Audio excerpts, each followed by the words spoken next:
Hello and welcome to the Knights of Gab-A-Lot. I am Sir Benjamin, And I am Sir Nick.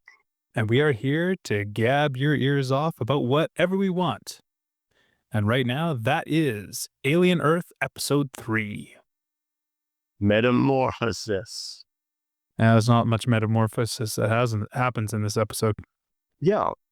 I was looking out for. I wasn't really paying attention the first time I was watching to see how the titles match up with the episode.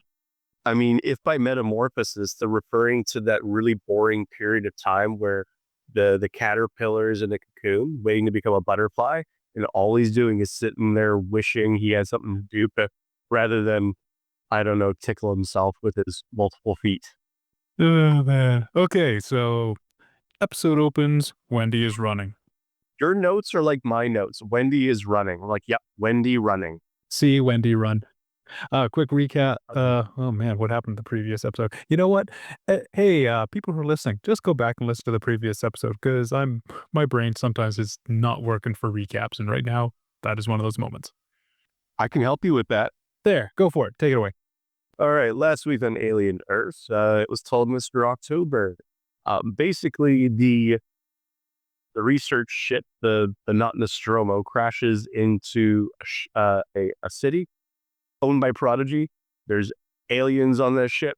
Some of them gotten free, and the Neverland freaking thing with the children in adult bodies. We should call this Alien Earth Badly Explained.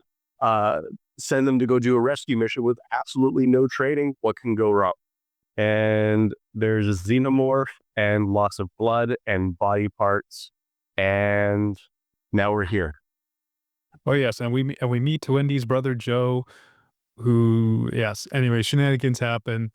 Kersh and the rest of the Lost Boys find a few other specimens. Joe gets jumped by a Xenomorph for at a very odd time, and now Wendy seems to be going after him to save him, which brings us to now, Wendy running. Yeah, I'm not gonna bring up my whole rants from last time. Just why this is a Xenotack on Joe. Yeah, we can rant on that later.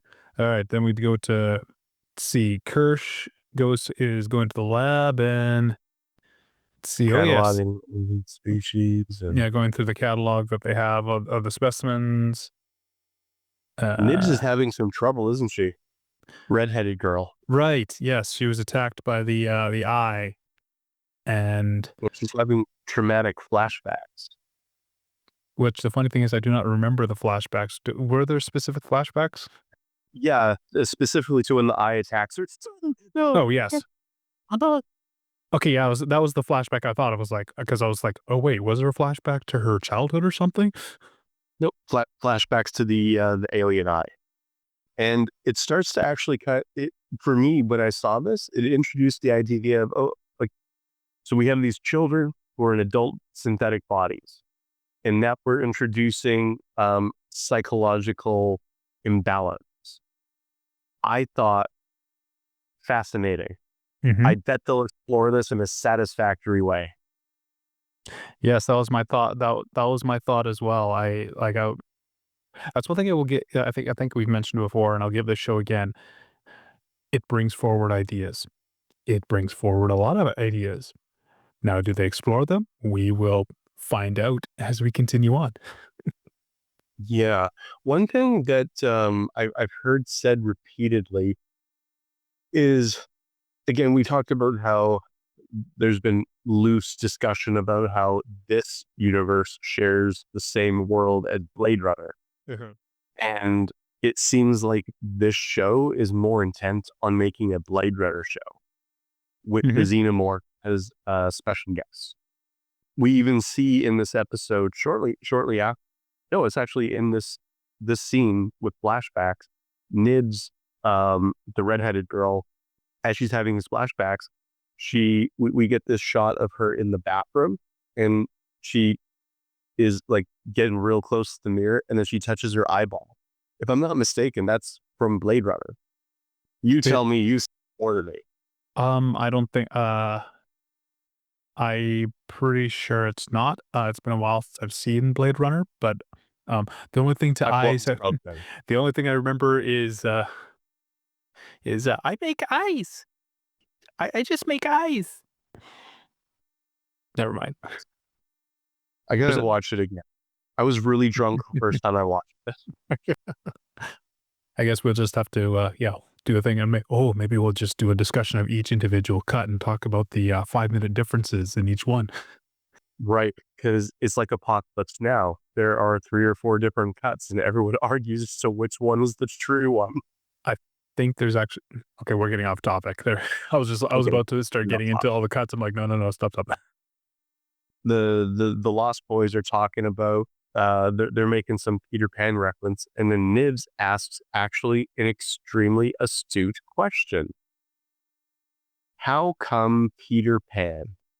Why are we Peter Pan themed? Is basically what she's Hey, asking. And she and Curly had this conversation. Curly says, I don't know. I mean, I don't remember. It was stupid. But I thought it was a great question and it's asked and no one answered it. So that made me sad. I wanted to know too. yeah, there's a lot of questions that are asked that are never answered. No. Oh yes. Note. She gets a phone Or not- call. Oh yeah. Sorry. Yes, that's right. Yes, Kersh gets a phone call from Boy Genius talking about like, I want those specimens and I want them. I want those specimens. I want them. This is Wait, no longer a rescue mission. It's an R&D acquisition. right. Yes. And then he scolds him for letting Wendy go off on her own. Yep. And then we're back to Wendy, who is in my notes. I wrote she's Tom Cruising. She's Okay, for all the jokes that Tom Cruise gets for his Tom Cruising, dude. he is like the only actor that I believe is actually intent on running from something. Like if he's running away from something, he looks like someone who's actually wanting to get away from it, not this jogging. Like that's one thing that's always annoyed me about so many movies is when it's an intense situation, everyone's just jogging. It's and yeah, and Oh, I get it. Movies, you're doing multiple takes, you can wear yourself out pretty quickly, but come on. well, yeah. So she's Tom Cruise, and she finds Joe, and Joe's in this shipping container underneath the building. Actually, here's a question: why is there a shipping container in a parking lot underneath this building? Don't ask too many questions. I already have a good, I'm already like, that's not that unusual. No, I mean, it depends. I mean, sometimes if there's extra storage or if there's maintenance going on there and they don't actually have a proper maintenance closet, or they have something, I have seen where a shipping container is brought in because like, hey, we need somewhere secure to store our stuff. that's fair. It's a trap. Joe says, "No, Yes. Wendy, no, it's a trap." And we find that Joe is glued to the wall. Mm-hmm. And actually, you know what? I am going to bring up just a Do it. smidge, Yep. little smidge of my rant Do it. last week. So again, we talked about how the alien, its number one thing is to get people in front of eggs to make the facehuggers jump out and impregnate the victims. Finally, Joe again is basically French kissing with one of these. He's so close to it, and then the Zito tackles them outside. Like, okay, what's its mission? The next time we see him, Joe is being glued to the inside of one of these container units. No eggs in sight. Why? Why? My only theory is that the Xeno, when in the previous episode when it tackled him, the only thing that would maybe make sense is the Xeno had seen him with I can't remember if he still has his sidearm on him or not, but I'm guessing the Xeno would be like, oh, he's the most threatening. I'll tackle him and then glue him to the wall. Oh shoot, I misjudged and fell through this hole. I don't know. I'll set up a nest here. Oh, so much. Never mind. I'm like, it still doesn't make sense. It's still rasping. I think you're thinking way harder than the creators of the show. I think we have to take the dialogue at face value. It's a trap. So first of all, you know what? Let's just ignore the question. How does he know that it's a trap? How does he know that he's not just being stored away for a meal later? He doesn't know that. He doesn't know anything about the Xeno. Yeah. And we find out really quickly why the Xeno tackled him outside of the hole, out of the ship. We find out why.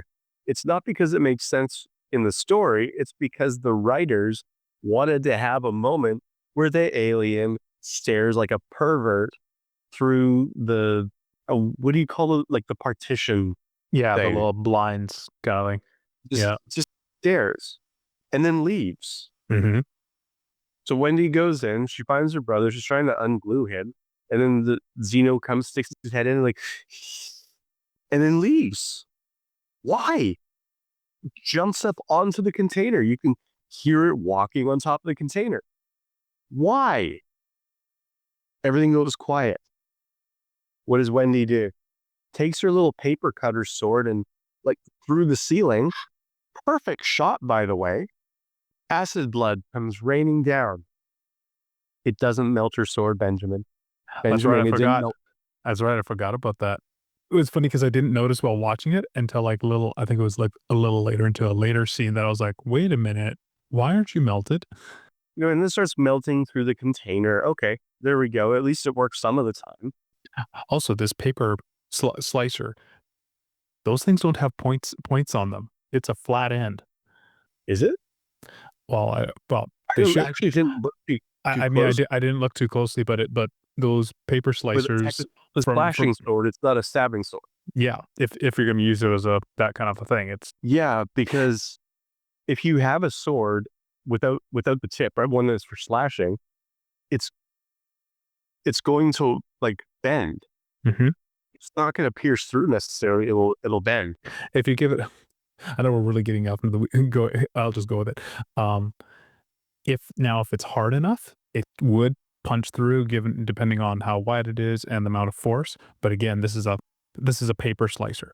Pretty good chance we're not dealing with carbon or spring, like some high-end steel. We're dealing with something strong enough to cut paper and hold an edge, and that's it.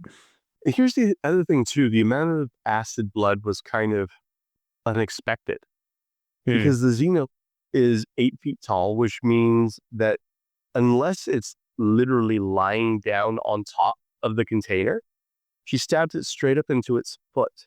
Mm-hmm. Not that there aren't arteries in the foot, there's tons, but the amount of blood felt like it's like, what, did you get it or something? I don't understand where all this blood's coming from. This scene bothered me so much. Yes, let's see. Stabs it on the roof, struggles. Wendy and Xeno end up fighting in an elevator right after. There's other stuff that happens, but basically they fight around and then then they get thrown into the service elevator.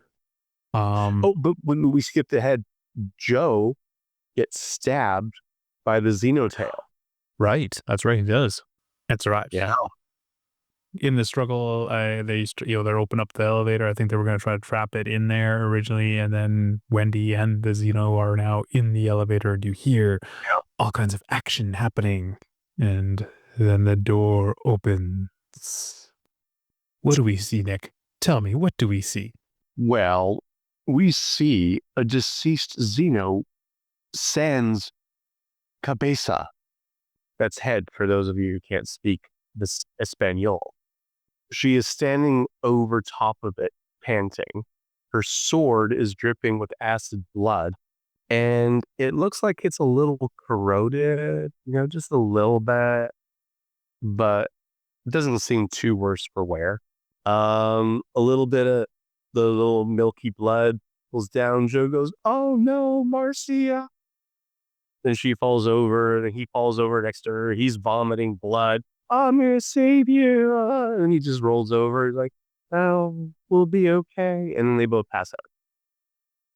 I'm having this moment of like, okay, am I just nitpicking, or am I like... No, it's stupid. We finally got a chance to have someone kill a Xeno, and they do it off screen.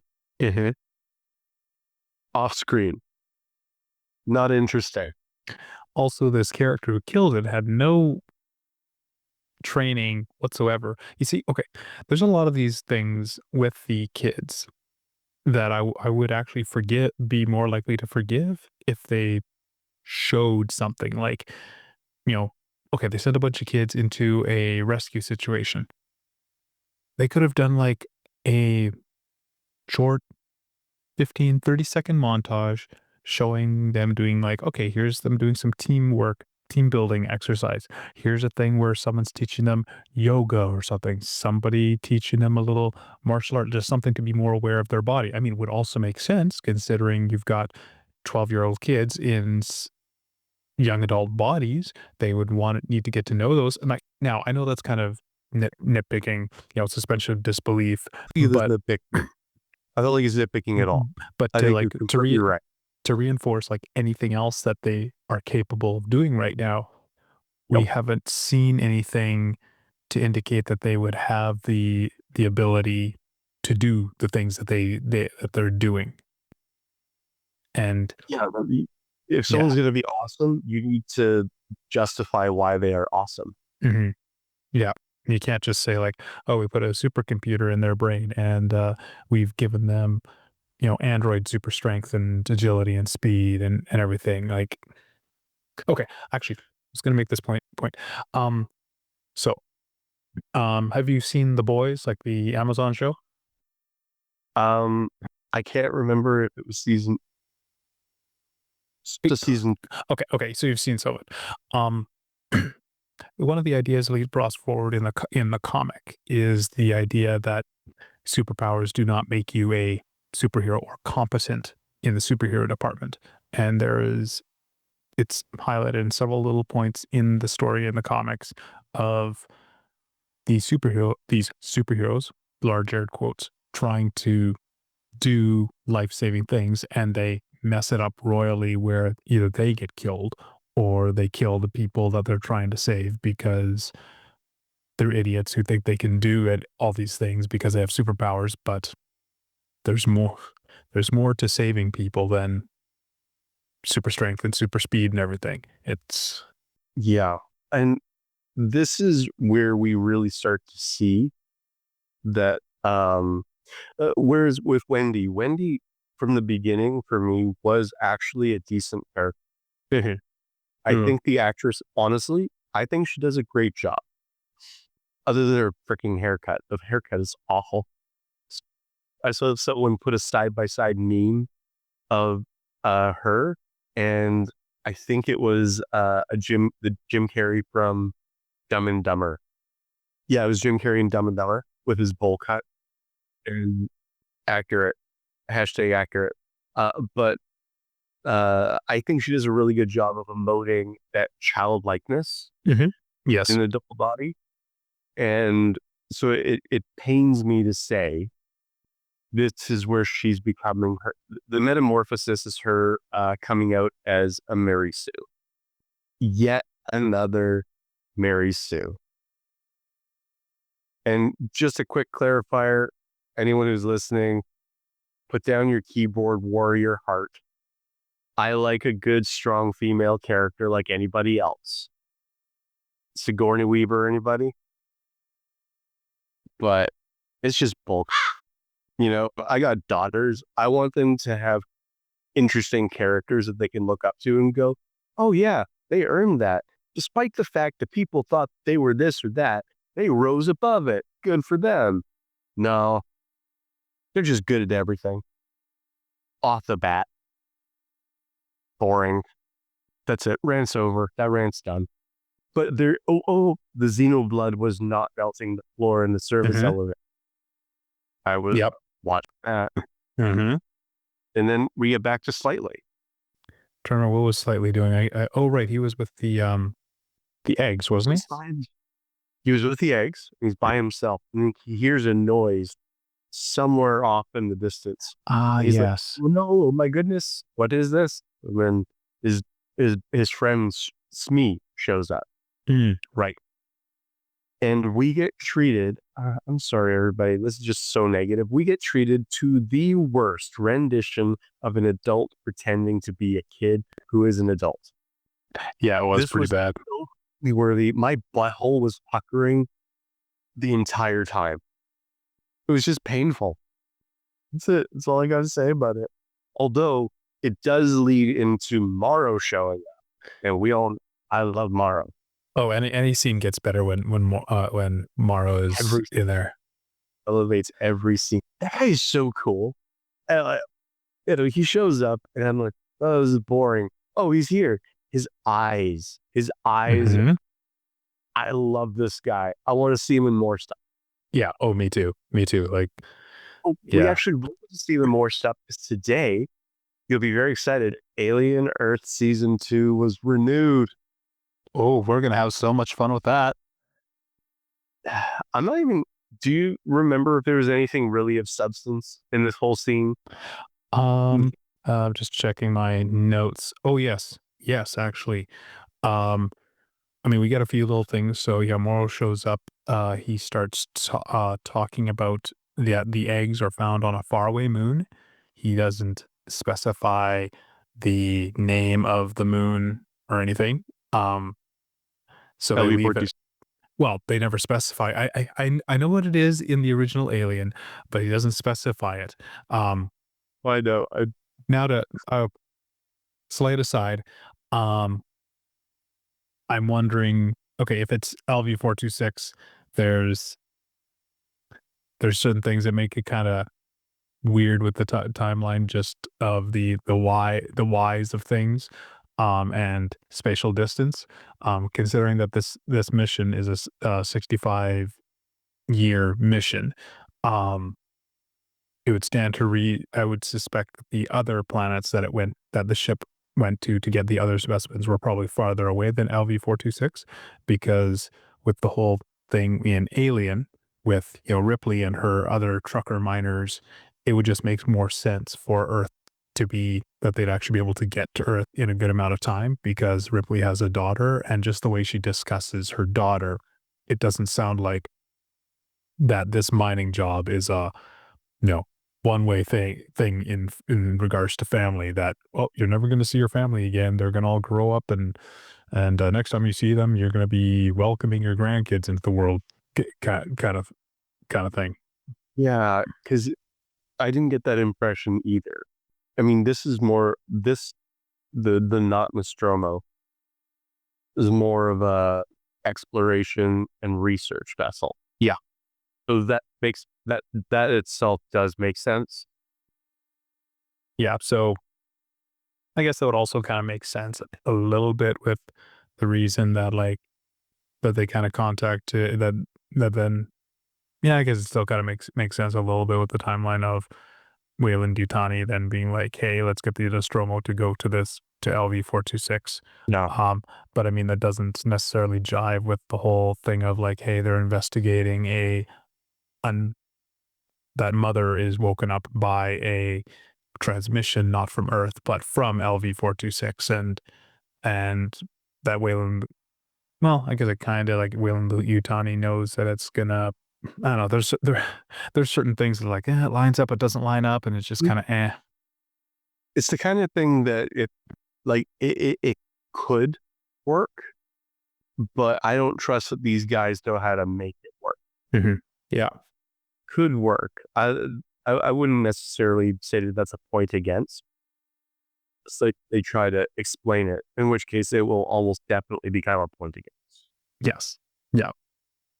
Alright, so he talks about did you have any other thoughts on that, or can I continue on with describing some more of the scene? No, you go Okay. for it. Yeah, Alright. absolutely.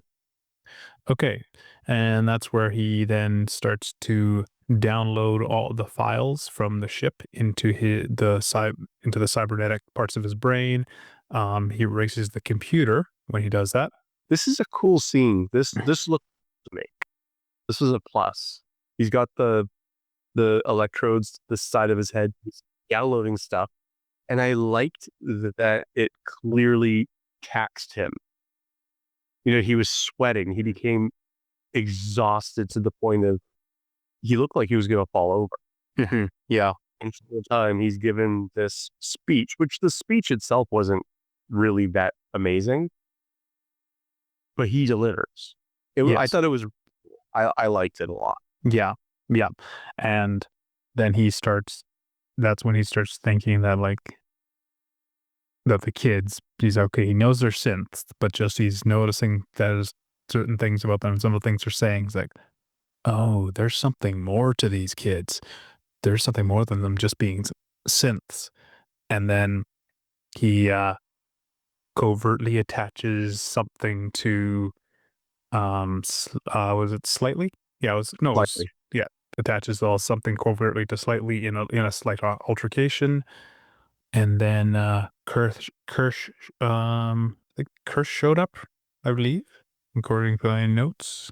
Does, yep. Yes. And then an egg suddenly opens and our cyborg friend, Mr. Morrow, jumps through the hole and disappears.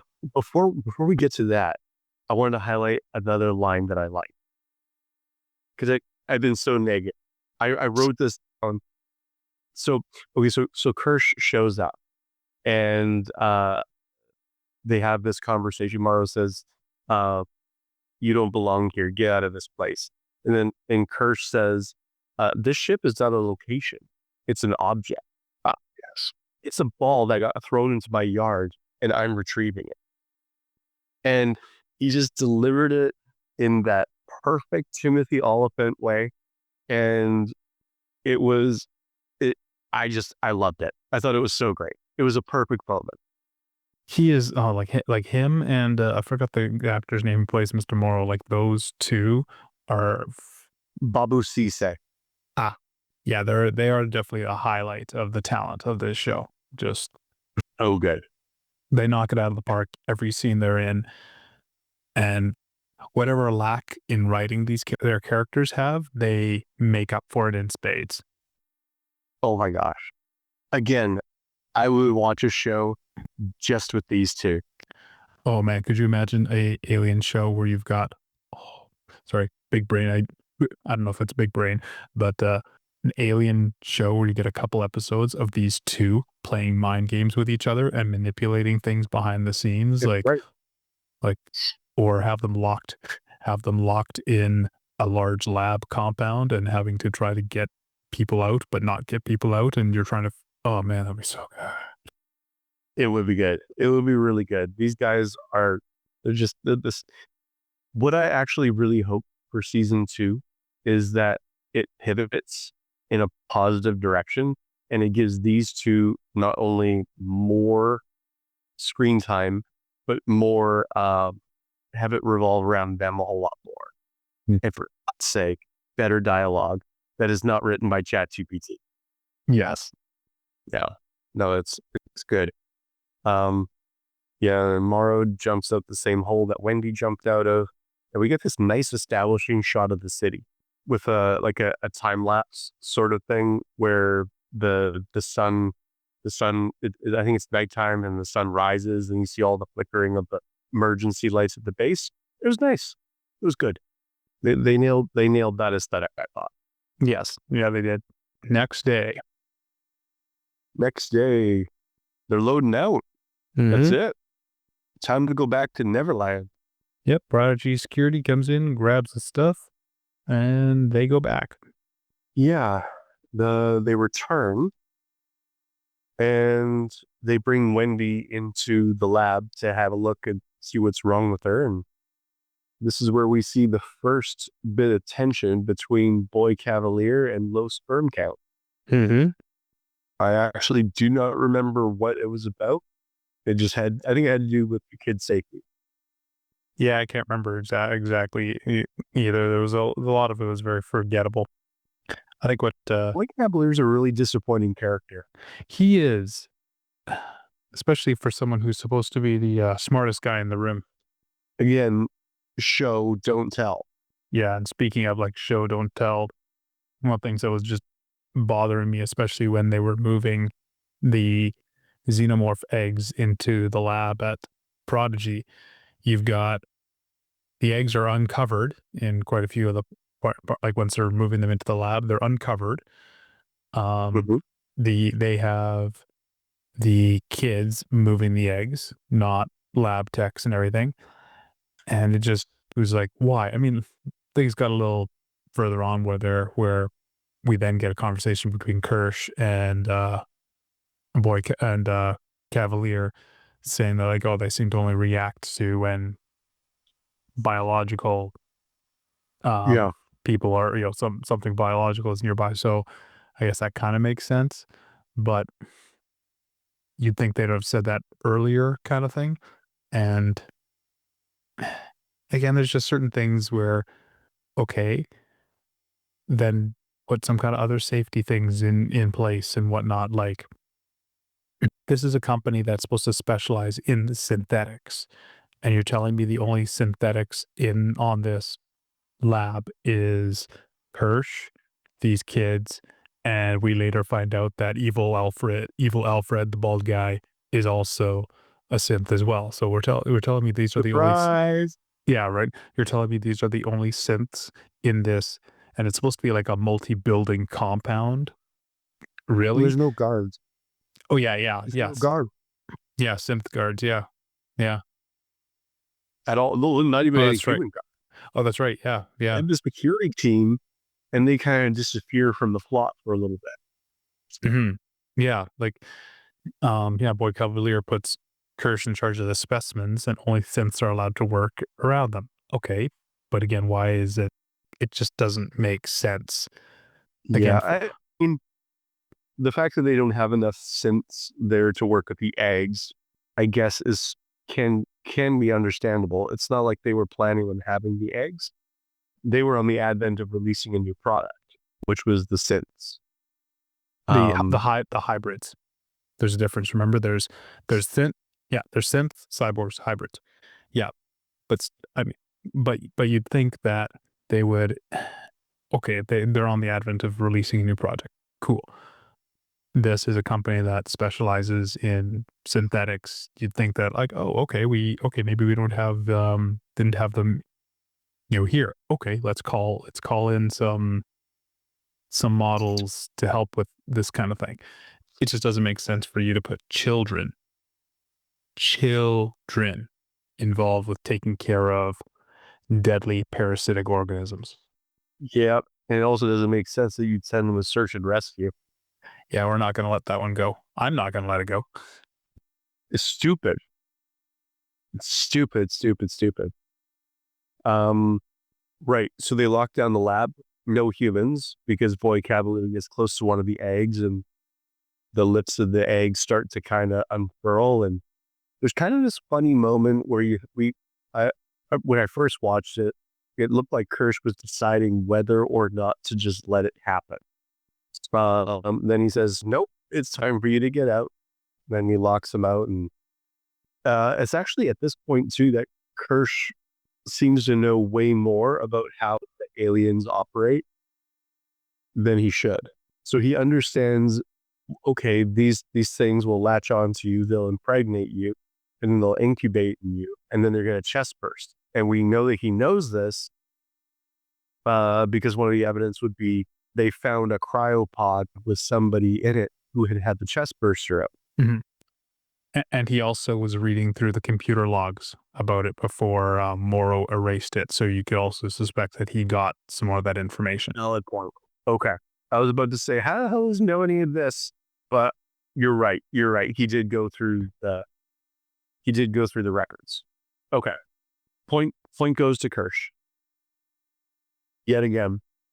We then get Slightly and Smee in that little circle room, that little therapy circle room. Then evil Alfred shows up to ask, what did Morrow say to you when he brought you up close? And I think the line was just something like, I wrote it down. Morrow asked this question when they were on the ship. When is a machine not a machine? Yes. Yes. Which felt like one of those lines that probably seemed really smart, but really it's about as shallow as a pool, a kid's pool. We'll just leave that one But we also find out something interesting that we'll have to keep in mind for later. They can see everything through the eyes of these children. Yeah. Remember that for later, when they mysteriously are not able to look through the eyes of the children. And that's about the only useful information we get out of this scene that I remember. Yeah. Yeah. Them being concerned about what happened to Morrow, and yeah, they're a little concerned about what if he could come after them. And then we go to and speaking of, we are then cut to Mr. Morrow. Communicating with Weyland-Yutani, and talks about that he suspects that that the mission was sabotaged, and confirms that he will get the creatures back. I actually liked this scene quite a bit because he's calling the head office to talk to Yutani, and he gets the younger woman's voice, and he's confused. And she says, "That was my grandmother. You've been out of the game for about 65 years. I liked that. Because it's not just, he's not interacting with Yutani person. He's interacting with Yutani, the current model, if you will. Yes. Yes. Yes. Not that Yutani is a synth. Although knowing this show, they'll probably turn Yutani into this. Yeah. Yeah. But I like that. That felt cool. Like that informed the world for me in a really good way. Yeah, there were that little bit of world building of recognizing, the changes and whatnot. And again, there's interactions with his character. Also, he got the most character. Like, if you want to talk about character development and well constructed backstory, it was him. Completely. Yeah. Yes. Yutani says, "I want you to come back to debrief," and he says, "No, I'm the man for this job, and I will get those creatures back." Again, really general stuff, but he elevates his lines really well. Yeah. Yeah. Seriously, I really like this actor. Me too. Yeah, I want to check out more with him. Then we get a little interaction between Curly and Boy Cavalier. Oh boy, do we ever. Wendy is his favorite, but she wants to be his favorite. This was one of the dumbest conversations in the entire show. For me, anyway. For long conversations, yes. There are shorter ones that are, I think. For a long conversation. The ones that are supposed to be philosophical, this one was supposed to be philosophical. Yeah. And, she asks, "Is this where you made us?" Where she's in his office. Does that bother you? She says, "No." I noticed at this time, so the other two boys, Smee and Slightly, doing a very poor job being adults, acting like children who are in adult body. They do a really poor job. Smee in particular is egregious. Yeah. She doesn't even try. No. She's about as charmless as a garden snake. I had to remind myself. Yeah, I had to remind myself that there were times I had to remind myself that she is supposed to be a child in an adult body, but like favorite, kids wants to be the favorite, cool. But her phrasing and just the things she was saying and how she was bringing things up, it seemed like someone was trying to write a Game of Thrones manipulation, playing chess, playing verbal chess kind of thing. And okay, you want to do that, sure, whatever. But this is a child. No offense to children, there are exceptions, but they're not going to be playing mental chess at this level and whatnot. And just especially with the snappy comebacks, it was more like you could pretty much do the same scene, just with more simple words from the person who's supposed to be a child. Yeah, I mean, I've had very intelligent conversations with my 11-year-old, and she'll ask some really great questions. And she's a smart kid. When it comes to things involving jealousy, which is what this scene was kind of supposed to play with, that's a whole other animal. Yeah. That's a whole other I know what children are like when they feel like, oh, you love her more than me. And you hear this all the time. I know how those conversations go. And this was not it. No. She was far too subdued. It actually got creepy at some point in the conversation. She's trying to wiggle her way into being his favorite. It says, I learned French the other day. I this, I that. Am I your favorite now? No, but you're in the running. And then he says, what does he say? I wrote it down. Yeah. So about right after, she says, I have ideas to make the world better, but I'm not going to tell you because you're going to steal it. And he goes, fair point. And then again, she tells, I learned French and this and that. And he says, all right, go and learn some more things. And then maybe we will get together and play. And he said it like that. And it felt really, really dirty. If that was the intention, you would expect this to continue further down the plot line, and it does not. Mm-hmm. That creepiness lives and dies in that moment. Yeah. It weirded me out. I get that what they were trying to go for is an adult, quote unquote, talking to a child and using child terms like play. I think that's what they were trying to go for. But like you said, the way he said it was so yes. perfect. Mm-hmm. That's so the problem. perfect. That's the problem with the He delivery. has a mustache and a windowless van. See, that is another problem that they have is they it seems that the dialogue and the wording says one thing, but the way thing, even like the tone, the delivery, and sometimes even how the scene is shot says something else. There isn't a unity between the direction, the script writing, and the acting. Mm-hmm. There's a disconnect there. Yeah, and that spot right there really shows it. All right, now we go to Slightly, and Mr. Morrow is talking. This was kind of cool. This was very cool. Mr. Morrow is communicating to Slightly through that little device that he covertly attached to his neck. And for those who are watching, are like, how do they not notice it? It camouflages him, and it looks like skin. Just for those who are listening who want to nitpick before seeing it.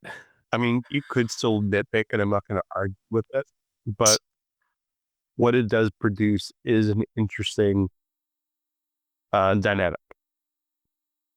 I'm just looking through some of my notes. It's funny, I didn't have anything written down for what all happened in their communication other than he just started to communicate with him and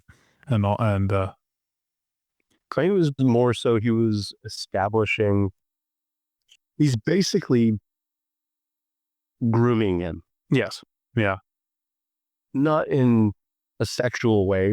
Mm-hmm. The scene with Boy Cavalier felt like the sexual kind of grooming. Yeah. This was grooming for something completely different. And though I like the idea, it kind of started to turn Morrow into a little bit of a mustache twirling villain. I think a little bit. It progressively gets more like that later on, but I like the idea. I thought it was interesting, and that's about it. Yep. I did in my notes was talking about the whole Peter Pan stuff. Like, this it's a little too on the nose, and then I had a little notation. I call it that Mr. Morrow is supposed to be the Captain Hook analog. Yes. Yep, and the Xeno is the crocodile. Mm-hmm. And especially with his bionic hand that changes into a blade. They used restraint. It didn't ever become a hook. Gotta thank God for small favors. And then I had another note here. I gotta find. There's talking about the Boy Cavalier. I was like, he's very annoying, and he reminds me of Lex Luthor from Batman v Superman. And I was just, which queued up the he falls into the writing trope of making smart people act pretentious idiots with superiority complexes, and they do stupid stuff, but it's brushed away because they're so smart that they're just so smart that the thing that seems stupid to us is actually really smart. Yes. I feel like there was a lot of negative energy put into that character. I feel like for the writers, he was a little bit of an analog for Elon Musk, to be honest. Yeah, I could see that. Not that there's a lot of actual similarities and characteristics. They both act differently, or not characteristics. I mean, physical mannerisms and such. But I feel like they kind of, they're both into robotics. They're both on a completely ADHD. They're both neurotic. They're both highly intelligent. The only difference is that Elon Musk shows it, and it's not just told, and he doesn't care who thinks he's smart or not. That's another thing I was thinking, like, there's another problem with writing smart people is they constantly seem to have to remind everybody in the room that they're super smart. Yes, which is a good thing if that's what you want that character to be. They are the kind of person who has to remind people that they are smart, even if they're not, because it shows that they lack self-confidence. Yeah. But that's not the attempt here. Nibs is acting disturbed again. Yes, this is where she's staring at her eye and having flashbacks to what happened on the Not Nostromo. And that's really it. Yeah. It's quick though. Yeah, and it's laying the groundwork for future stuff, which makes sense. You can't, It makes sense. you don't need to have massive scenes. That's one thing I will give this show is the showing Nibs kind of trying to process and failing at it, trying to process the trauma of being attacked like that. Like the stuff I think they actually did that pretty well with just little hints here, little hints there. And yeah, I think they did that quite well. I didn't have issue with what was done with her so much. I mean, later on, I think there's some weird things, but there's weird things with everybody. But for the most part, I like the idea of a hybrid getting mentally disturbed. Because what does that mean to be mentally disturbed? With us, it's gray matter. It's all the different chemicals in our brain. They don't have a brain in the same way. So it's interesting to explore mental disturbance with a synthetic brain. And I would have loved to know more about that. We can talk more about that later. Pin in that. We will. Yes. It does kind of lead into the next scene where we have Dom Sylvia and she's asleep next to Wendy, who is also asleep, recovering in the bed. And then Wendy wakes up, Sylvia remains asleep, and Wendy hears that kind of chirping noise again. She goes looking. And it was clear to me at this point when I first watched it, because like the Xenos, it's kind of been established that their method of communication is psychic. Yes. There's a number of comic books and novels to this effect, and even to the point where there's lore about involving people who are psychically attuned, Yes. who then are able to connect or be drawn to or have dark visions and dreams. Yes. Yeah. Which, again, is super interesting. But this begs the question, how can someone with a synthetic brain interact psychically with something? And I wanted to know why that was the case. Because my mind goes, that shouldn't work. But at this point, I want to believe that you know how it should work. So I want to know how, I want to learn. Because the only way I could see it practically being is if they are actually saying that the aliens, they don't just look biomechanical. They are biomechanical. Which I think would be really stupid. Maybe. But we'll leave that for another time. Yeah, that is a good question. On the note of the whole psychic theory, yeah, that's not just brought forward in expanded media. You also get that hint in Aliens, where when Ripley goes into, oh yeah, spoiler alert for Aliens, when Ripley goes into the hive after Newt and she's negotiating with the queen, and the queen, you can tell the queen is, there's a moment where like a bunch of the drones are about to jump, and then you see the queen, and just the way she's moving, there's like a slight, it looks like there's communication happening with this, and there's even a She point. does, turns her head, and they just silently withdraw. Yeah, and and there's also confirmation, like when the deal is struck and Ripley is leaving, and then an egg opens up with a facehugger not far away because the queen told it to open up and whatnot. So again, hints at a psychic communication. Yeah, and I think that's cool. Where it started to get weird for me again is how can something with a synthetic brain be psychic? All right, and then we continue on with following Wendy. It's flashing back between Wendy, and then we get to the shot in the sublab, and I believe it's Curly and Toodles are working with Kersh on a Xeno egg. Yes, and this is kind of an interesting scene, and I don't know if I like it or not. Just being honest. And while this is happening too, so we have the cut to Wendy, and then we have cut to the lab. Then we also have cuts to Joe in surgery, because when the Xeno him, it damaged his lungs. Yes. So he's unconscious. So as he's unconscious, they are removing his lung and replacing it with a prodigy lung. And this lung gets brought to the lab for Kersh to use. And I guess long story short, right, they extract a facehugger from the egg by cutting it to the side. Yes.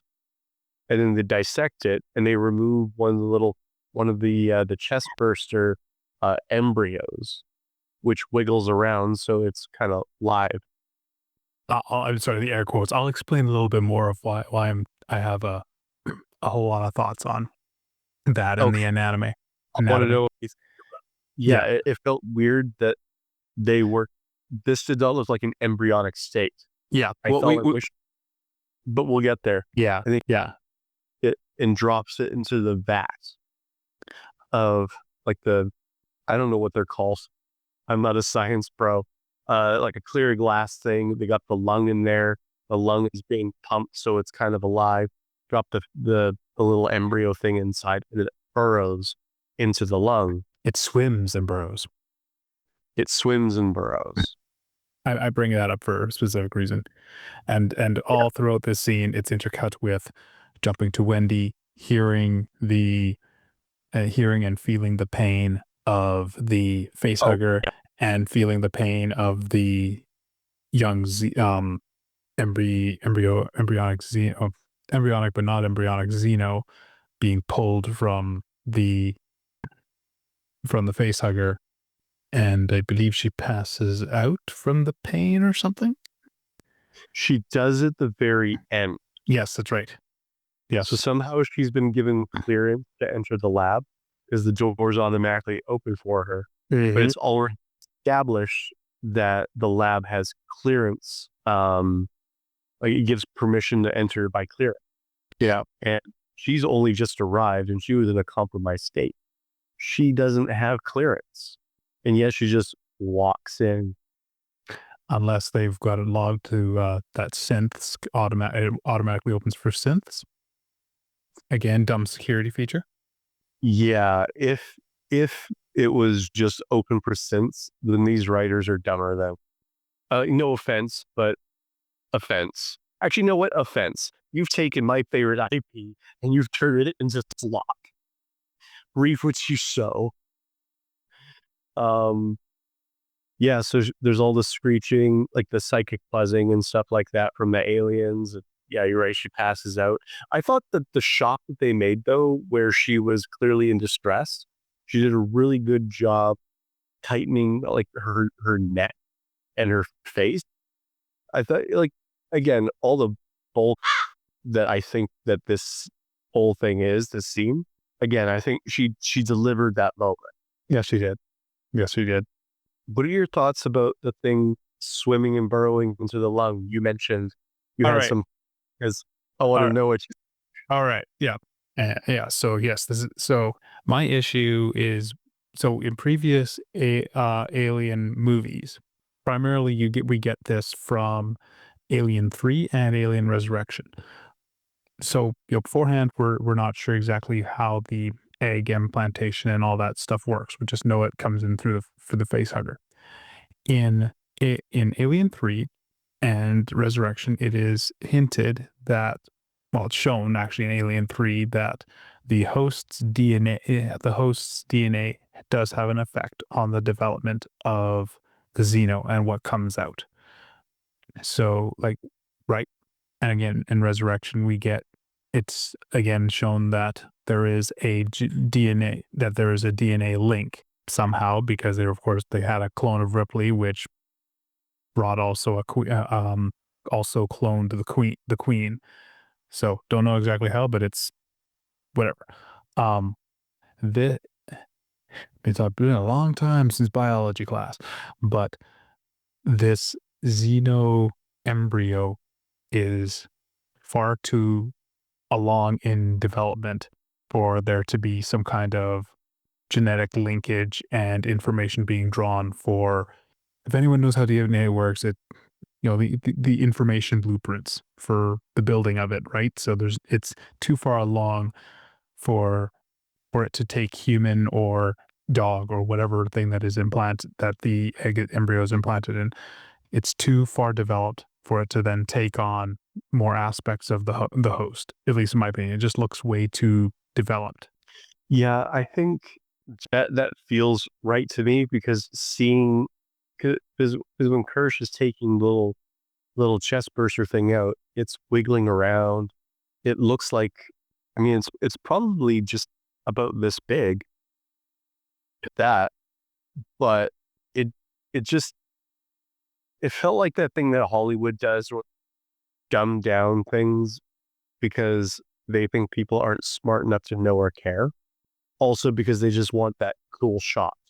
Look what we're doing. This is something new that we're doing with the alien, like the alien organism. And then it just ends up being what we got. I don't have anything more to add to that. It just felt weird.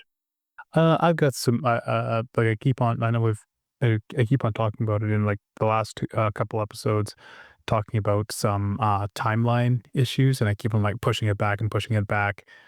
I could talk about it at a later date, or I could rant about it in this episode. What do you think? What time is it? It's 10:21 now. How much time do you think you need? I'm not sure. I can save it till later. Why don't we put a bookmark in it and we'll start the next episode with that? Sure. So that way we can get it. Because I want to know what it is. But I'm also fading fast. It's all good, man. It's all good. Well, I'll make a note to ask you in case you forget. Sounds good, man. All right, everyone. Thank you so much for joining us on this episode. So we will see you next time. Thanks for tuning in. You can find more from Sir Nick by searching Great Tradition on YouTube. You can also find me there by searching Classy Chappy. If we name dropped anyone during the show, be sure to check them out and leave them a comment saying that Classy Chappy sent you. The intro music was by Kevin MacLeod, incomtech.com, used under Creative Commons 4.0. Thanks again, and we'll catch you next time.